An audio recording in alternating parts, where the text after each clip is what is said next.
Hello everyone and welcome to my Soap Twist 24 channel. I hope everyone is having a wonderful day. Before we begin, please hit the subscribe button and give this video a thumbs up. In Forrester's design studio, Elektra cautions Will that the possibility of Luna getting pregnant with his child terrifies her out. Meanwhile, in Bill's house, he and Katie summon Luna to tell her something. She prefers to go to the pool instead. They make expressions and notify her that the paternity test is scheduled for today. This week's burning questions range from the young and restless perplexing Kane story and General Hospital's unique love triangle to that super sexy Beyond the Gates text. At Brooke's house, she and Ridge welcome Bridget. They're relieved that she'll be conducting the paternity test on Luna. Ridge reiterates that Luna will be imprisoned after this test. Bridget leaves, and Ridge resumes his favorite activity, blaming Bill. Ridge chooses to call Taylor. Will Finn make a decision? At the Cliff home, Taylor and Finn talk about how much they miss Steffi and the kids. Finn reveals he's having trouble deciding whether or not to notify his wife that Luna is alive. Taylor believes Steffi has to know, but Luna must return to police custody first. She gets a call from Ridge, who informs her that Bridget has gone to administer the test. She says she and Finn will come and wait with them, which is not strange at all. Will Elektra and Will get an answer? Will and Elektra leave Forrester when his father texts him about the paternity test. Luna at Bill's wants to know who is performing the paternity test. Bridget arrives and Katie introduces her. Katie informs that her niece would be taking the test and warns, "You're not going to Luna Nozawa your way out of this one." Luna smirks. Luna finds that Bridget saved her life after being shot, but Lee informs her that she has died. Luna expresses gratitude, since she can now become a mother. She makes a point of reminding everyone that the baby is Will's and Spencer's. Bridget discusses the non-invasive prenatal test with Will and Luna, who is unexpectedly 7 weeks pregnant. Luna keeps her smug, smirky expression as the operation begins. As Bridget pulls out a needle, Bill encourages her to make it as painful as possible. As dramatic music plays, Luna's blood is drawn, and Will's cheek is swabbed. Katie agonizes as Bridget works with the test containers. Finn apologizes to everyone for his mother and the extent she went to for Luna. He has not been able to reach her about it. Finn cannot imagine her doing this and compromising her job. Brooke describes it as a dangerous mistake that damaged her sister's son. Ridge says they'll find out soon whether Will is the father of the baby. Bill spends his time at home reviewing Luna's machinations. She boasts that she won't have to pull any tricks this time. She and Will had a fantastic night together, and now she is going to have his baby. They're all pacing at Brooke's apartment, and Taylor says she can provide references if Will needs treatment. The blonde thanks her, and the conversation shifts to telling Steffi. Finn sighs, knowing she'll be home soon, but he wants to keep her safe for a little longer. Ridge shrugs. They can wait till Luna is back behind bars before telling her. Across town, Will spends time telling Luna that he wants to be with Elektra. Luna is confident that everything will change because of the baby. Bridget says that the test is nearly finished. Because they have more time, Elektra has another go at Luna before the alarm goes off and Bridget declares it's the moment of truth. Will begs her to assure him he is not the father, as if this were an episode of Maury. Bridget grew up in Harmony, a town where everyone knew everyone else's business, but secrets still found a way to seep deep. She was the type of lady who carried herself with calm strength, her auburn hair nicely tucked back and her hazel eyes full of empathy. The clinic was her safe haven, a place where she could make sense of the turmoil of human lives through the lens of medicine. But today, as she prepared the DNA kits, her hands trembled slightly. The test she was about to perform was not ordinary. It was for her childhood friend Ethan and his estranged daughter Lily. Ethan had been a staple in Harmony since they were children, with his goofy grin and easy laugh making him the center of every gathering. But life had not been kind to him. His wife, Clara, had left when Lily was a newborn, saying Ethan was not her father. The accusation remained over him like a shadow, damaging his connection with Lily, who grew up torn between her mother's rage and her father's quiet misery. Now 16, Lily had returned to Harmony after a long absence, her eyes filled with apprehension that broke Bridget's heart. Ethan had come to her, his voice low and begging, requesting the test that would either prove his fatherhood or destroy the last thread of hope he held onto. As Bridget prepared the sterile swabs and labeled vials, her thoughts turned to Taylor and Brooke, two more souls entangled in Harmony's web of tangled relationships. Taylor, with her fiery personality and caustic tongue, was always the polar opposite of Brooke, whose mild demeanor belied a steel core. The two women had once been closest friends, their laughing filling the town square as they discussed their future plans over coffee at Millie's diner. However, as is often the case, love had pushed a wedge between them. They'd both fallen for the same man, Ridge, years before, and the consequences had been disastrous. Taylor appeared to have captured Ridge's heart, leaving Brooke to pick up the pieces herself. The town had witnessed their friendship shatter, selecting sides as if it were a sport, and the scars stayed even decades later. Bridget's clinic door chimed, interrupting her thoughts. Ethan came in, his massive shoulders bent, followed by Lily, who put her attention on the ground. The air between them was thick with unsaid questions. Bridget gave a modest smile, attempting to relieve the strain. "Hello, you two. Ready to get this done?" Her voice was calm and professional, but she was aware of the gravity of the situation. She described the procedure, simple cheek swabs, a short form, and findings in a few days, but her words seemed inadequate in light of the gravity of their situation. Lily fidgeted with her jacket's hem, her dark hair falling over her face like a shield. "This is stupid," she said, barely audible. "I don't even know why I'm here." Ethan's jaw tensed, but he said nothing, his eyes beseeching Bridget for assistance. She knelt alongside Lily, speaking softly. "I understand how big this feels, Lily. But sometimes knowing the truth helps us find out where we belong." Lily didn't say anything, but she let Bridget take the sample with mechanical movements. Ethan followed, his gaze never leaving his daughter, as if memorizing her in case this was the final time. Bridget's heart ached as they left her. She had seen innumerable families pass through her doors, but this one hit too near to home. Ethan had been there for her when her own world came apart, when her fiancé had walked out without saying anything, leaving her to rebuild on her own. She owed him this, the truth, regardless of how terrible. But, as she sealed the samples and sent them off, she couldn't shake the sensation that this test would change everything, not just for Ethan and Lily, but also for Harmony's delicate balance. Taylor sat at a corner table at a tiny cafe across town, her fingers caressing the lip of her coffee cup as the aroma of freshly baked pies mixed with the murmur of conversation. She was older now, her once vibrant blonde hair streaked with gray, yet her eyes glowed with determination. Across from her, Brooke sipped her tea, her posture faultless and her smile uncertain. The two hadn't spoken in years, not since their last tense meeting at a town fair, where words cut deeper than blades. Taylor had contacted Brooke today, inviting her to a meeting. Brooke had come because her curiosity outweighed her concern. "I didn't think you'd show," Taylor remarked, her voice quieter than Brooke expected. There was no bitterness, no edge, just a tiredness that matched Brooke's. Brooke placed her cup down, her hands firm despite the flutter in her chest.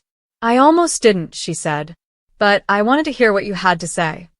The words hovered between them, bridging the abyss of their past. Taylor leaned forward, her face relaxed for the first time in years.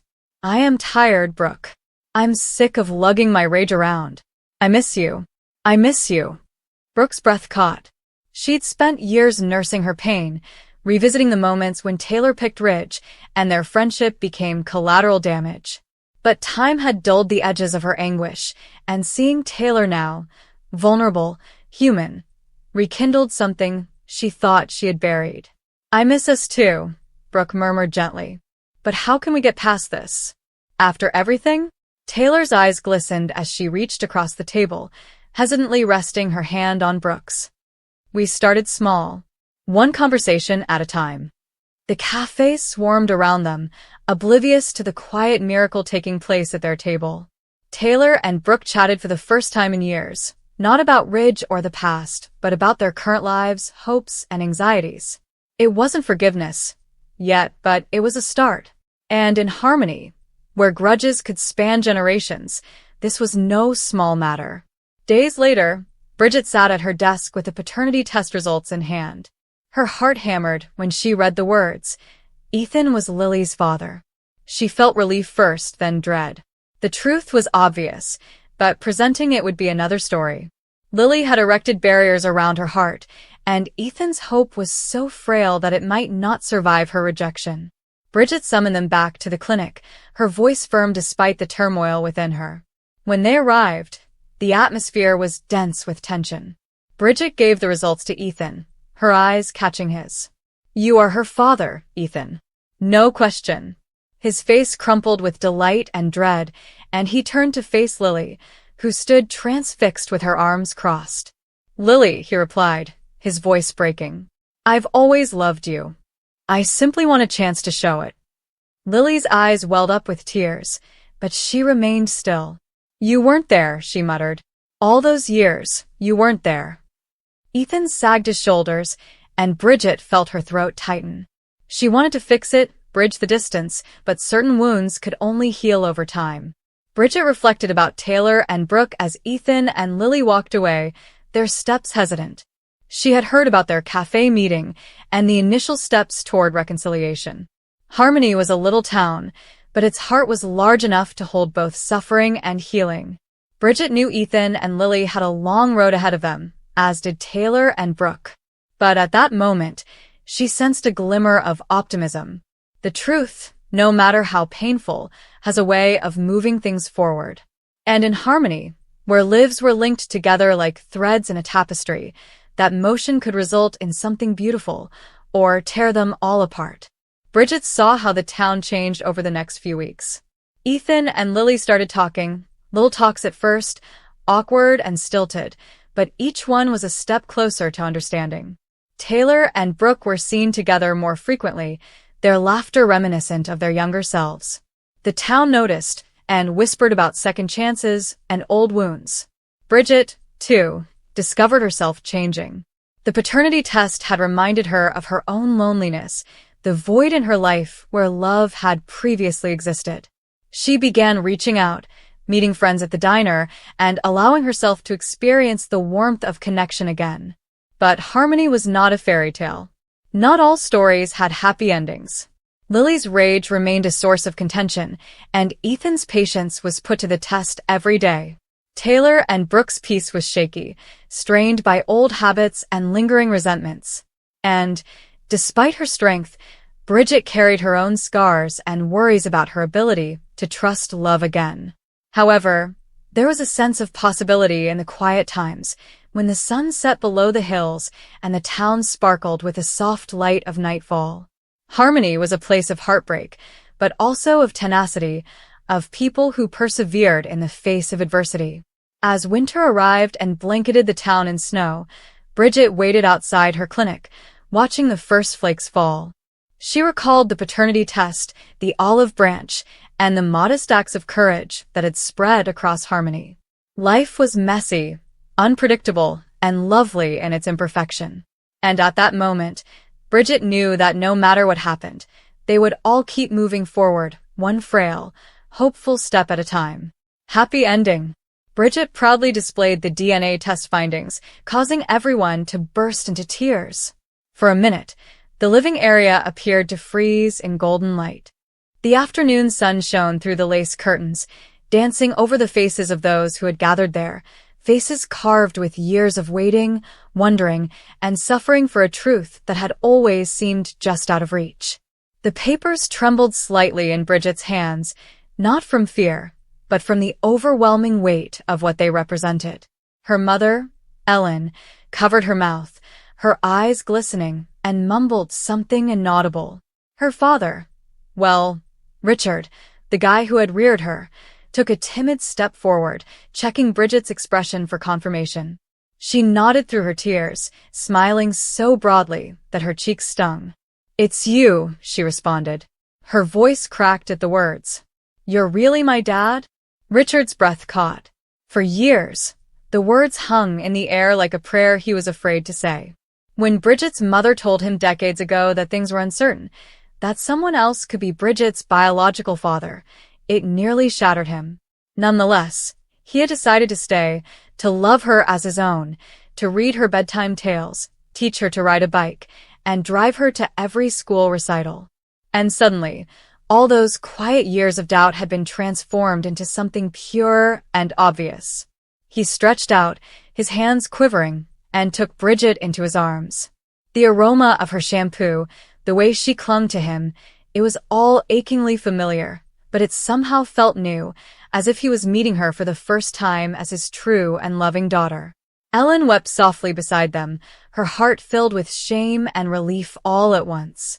She had kept that secret like a stone for far too long, scared that expressing the truth would destroy their family's fragile serenity. Now she recognized that the truth had set them free. Bridget pulled away from the embrace, wiping her tears with the back of her palm. "I needed to know. Not because I ever doubted you," she answered, glancing at Richard. "You have always been my dad. But I needed to shut down that part of myself that kept wondering where I came from." Richard grinned through his tears. "And now you know," he added softly. "You came from here." He softly placed his hand on his heart. They laughed through their tears, and the sound filled the room like music. Later that evening, once the initial surge of emotion subsided, they gathered around the dining table. The DNA test was between them, a small slip of paper that had somehow altered their past. The aroma of roasted chicken filled the air, Ellen's attempt to make the evening feel more usual, despite the fact that nothing about it felt conventional. Bridget's younger brother, Tom, smiled across the table. "So that means I'm officially your full brother now, right?" Bridget chuckled. "I guess so. No more half measures." Tom raised his glass of lemonade and toast. "To the truth. And to Dad's genes for explaining why Bridget can never remember where she left her keys." They all laughed, and for the first time in years, it wasn't tinged with anxiety. As the night progressed and the dishes were cleared, Bridget found herself sitting on the porch with the test results folded in her lap. The crickets murmured in the distance, and a gentle breeze rustled the maple tree at the yard's edge. She looked up at the stars, thinking about how a few lines of writing might alter everything, while also changing nothing. She had grown up with affection. That's what mattered. But she couldn't help but consider the other possibility, the man whose name had once been spoken, the darkness that had hovered over her life but never entered it. His name was Daniel Moore, a guy Ellen knew before meeting Richard, and he had left town before Bridget was born. Bridget had contacted him once, before taking the test. He had never replied. Perhaps he had moved on, and started another life.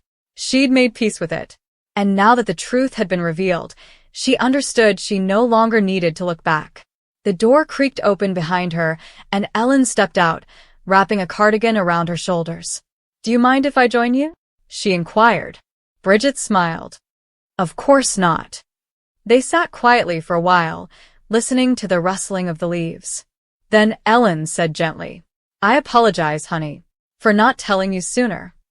Bridget turned to face her. "You were protecting me. I got it now. I used to believe you were holding secrets because you didn't trust me, but now I think you just didn't want to see me hurt."